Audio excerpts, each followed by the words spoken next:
กลับสวัสดีเจ้าพ่อแม่พี่น้องตำบลบ้านกลางตีฮักและเคารพทุกท่าน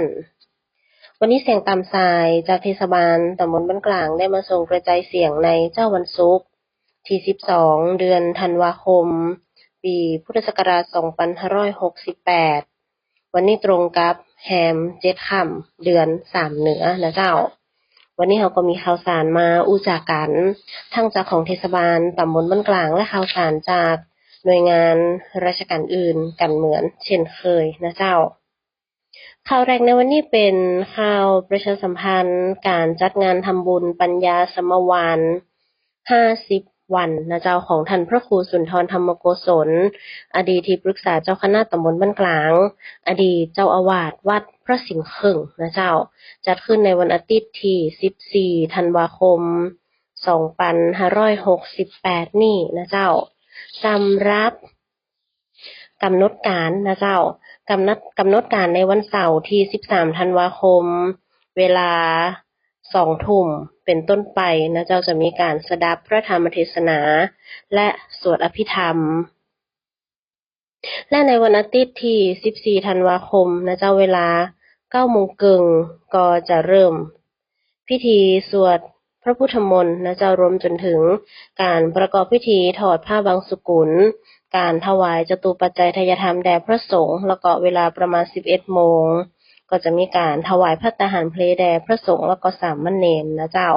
ก็เป็นกำหนดการงานทำบุญปัญญาสมวาน50วันท่านพระครูสุนทรธรรมโกศลนะเจ้าอดีตที่ปรึกษาเจ้าอาวาสคณะตำบลบ้านกลางแล้วก็อดีตเจ้าอาวาสวัดสิงห์ครึ่งในวันอาทิตย์ที่14ธันวาคม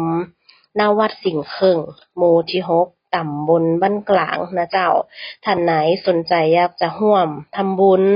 ร่วมเป็นเจ้าภาพสังฆทานนะเจ้าชุดละ 1,500 บาทเจ้าภาพผ้าบางสกุลชุดละ200 บาทรวมจนถึงเจ้าภาพโครงตาลหรือว่าจะร่วมทำบุญตามกำลังศรัทธานะเจ้าก็สามารถติดต่อสอบถามไปได้ตีวัดสิงห์ครึ่งหมายเลขโทรศัพท์062 235 3509และ0818740995นะเจ้า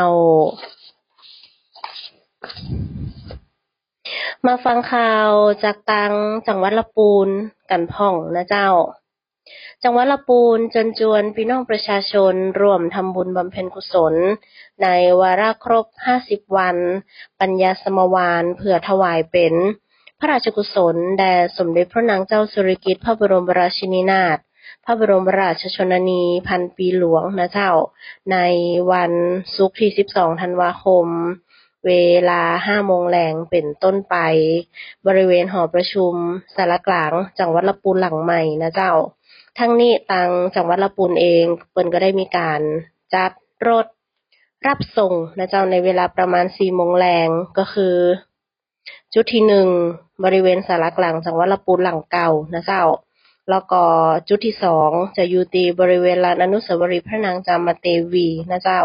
ก็ท่านไหนที่อยากจะมาร่วมพิธีบำเพ็ญกุศลก็สามารถที่จะ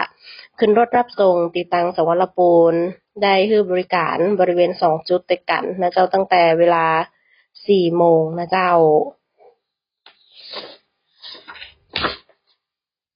มาฟังข่าวจากทางกอรมนจังหวัดลำพูนกันพ่องนะเจ้าก็ได้มีการบูรณาการขับเคลื่อนประสานงานในเรื่องของการเป็นที่พึ่งพาของพี่น้องประชาชนนะเจ้าเปิ้นก็ได้มีการรับสมัครคัดเลือกโครงการเพชรในตมรุ่นที่31เป็นการรับเลือกคัดเลือกเข้าเป็นนิสิตระดับปริญญาตรีประจำปีการศึกษา2569หรือที่แคดรุ่นที่2โควตานะเจ้าเป็นโครงการเพชรในตมของคณะศึกษาศาสตร์มหาวิทยาลัยศรีนครินทรวิโรธก็การเข้าเรียนก็คือเรียนฟรีจบแล้วบรรจุเป็นข้าราชการครูในภูมิลำเนาของตกเก่านะเจ้า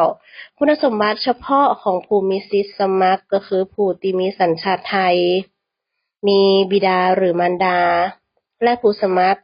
มีหรือว่าเคยมีภูมิลำเนาอยู่ในหมู่บ้านของอาสาสมัครพัฒนาแล้วก็ป้องกันตัวเองหรืออปภ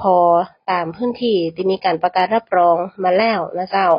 เป็นผู้ขาดแคลนทุนทรัพย์มีรายได้ต่อครัวเรือนบ่เกิน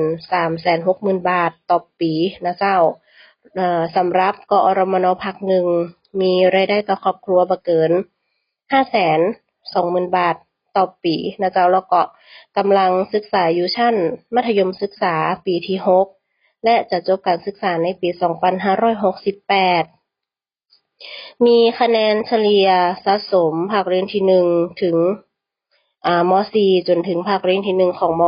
.6 รวมทั้งหมด5ภาคเรียนบ่ต่ำกว่า 2.75 นะเจ้าซึ่งท่านไหนที่อยากจะสอบถามข้อมูลหรือว่ารายละเอียดเพิ่มเติมนะเจ้าก็สามารถที่จะติดต่อประสานงานไปได้ที่ทางกอรมนจังหวัดลำพูนนะเจ้าหมายเลขโทรศัพท์053 510 150 053 510 150นะเจ้าเนื่องจากเพิ่นได้มีการขยายระยะเวลาในเรื่องของการสมัครทางอินเทอร์เน็ตตัวนะเจ้าจากวันที่11ถึง26กุมภาพันธ์เป็นวันที่6ถึง31มีนาคม2569นี่นะเจ้าท่านไหนที่อยากจะสอบถามรายละเอียดเพิ่มเติมก็ประสานงานไปได้ที่กอรมนจังหวัดลำพูนนะเจ้า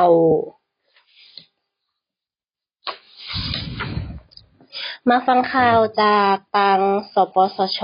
กันพ่องนะเจ้าก็มีวิธีในเรื่องของการขอรับผ้าอ้อมผู้ใหญ่หรือว่าแผ่นรองทรัพย์สำหรับคนไทยทุกสิทธิการรักษาพยาบาล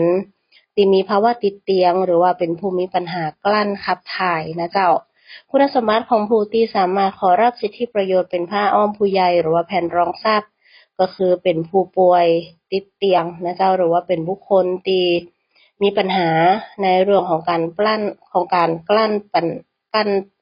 ปัสสาวะหรืออุจจาระบ่ได้นั่นเองนะเจ้าซึ่งต้องการผ่านการประเมินจากเจ้าหน้าที่สาธารณสุขหรือว่าแพทย์ได้มีการออกใบรับรองแพทย์ชื่อนั่นเองนะเจ้าซึ่งบ่จำกัดอายุแล้วก็รับฟรีบ่เกิน3ชิ้นต่อคนต่อวันนะเจ้าซึ่งในเรื่องของการขั้นตอนการขอรับผ้าอ้อมผู้ใหญ่นะเจ้าท่านสามารถที่จะติดต่อลงทะเบียนได้2จุดด้วยกันนะเจ้าก็คือบริเวณรพสตในพื้นที่ที่ท่านอาศัยอยู่นะเจ้าหรือว่าเทศบาลก็ได้นะเจ้าโดยหลังจากมีการลงทะเบียนจะมีผู้จัดการดูแลหรือว่าแคร์แมเนเจอร์เปิ้นก็จะมีการสำรวจข้อมูลเข้าระบบเพื่อทำโครงการขอรับงบประมาณจากกองทุนรับประกันสุขภาพของตังเทศบาลนะเจ้าหรืออยากจะสอบถามข้อมูลเบื้องต้นเพิ่มเติมก็ติดต่อไปได้ที่เบอร์สายด่วนของสปสช1330ได้นะเจ้าก่อนที่จะลากันไปในวันนี้นะเจ้าก็มีสาระน่าฮู้ของเรื่องของฝุ่นละอองขนาดน้อยหรือว่าฝุ่น PM 2.5 นะเจ้าฝุ่น PM 2.5 ก็คือฝุ่นที่มีขนาดเล็กถึง 2.5 ไมโครเมตรนะเจ้าซึ่งสามารถลุดเข้าไปในร่างกายของเราได้โดยบ่ผ่านการกรองจากจมูกของเราดังนั้นพอมันผ่านเข้าไปในร่างกายของเราก็จะก่อให้เกิดโรคร้ายแรงตามมาได้นะเจ้าสำหรับโรค5อันตรายจาก PM 2.5 5โรคนะเจ้าเกาะกลุ่มเสี่ยงส่วนใหญ่ก็จะเป็นผู้สูงอายุแล้วก็เด็กเล็กก็คือโรคระบบทางเดินหายใจโรคถุงลมโป่งพองโรคหัวใจแล้วก็โรคหลอดเลือด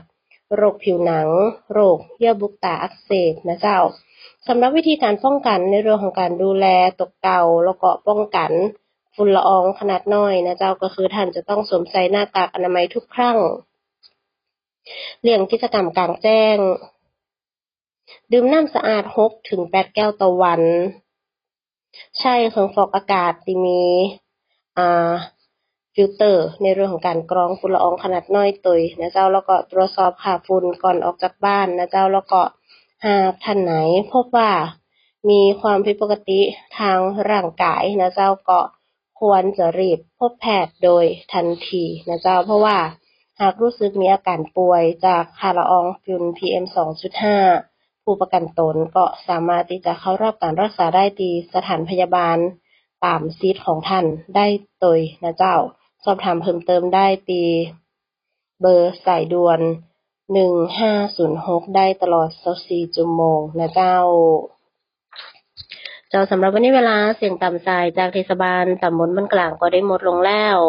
ต้องขอขอบพระคุณพ่อแม่พี่น้องทุกท่านที่ได้ติดตามรับฟัง วันนี้ข้าเจ้านางสาวพิมพิสาทาเศร้าผู้ประกาศก็ต้องขอลาไปก่อนป้ากันได้ใหม่ในวันจันทร์นะเจ้าสำหรับวันนี้สวัสดีเจ้า